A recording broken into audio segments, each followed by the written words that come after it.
আমি মথুরা বৃন্দাবন বেড়াতে গিয়েছিলাম। প্রেম মন্দিরটা দেখেছো কত সুন্দর। সব বৃন্দাবনের সব জায়গায় ঘুরে এসেছি, মথুরাতেও ঘুরে এসেছি। যদি তোমাদের ঘোরবার ইচ্ছা থাকে আবার ঘুরে আসো, ভালো লাগবে। ওখানে গেলে একদম আসতে ইচ্ছা করবে না, মনে হয় এখানেই সবসময় থাকি। ঠিক আছে, বৃন্দাবন মথুরা খুব ভালো জায়গা।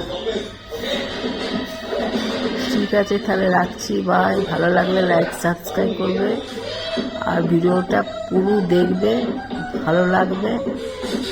ঠিক আছে।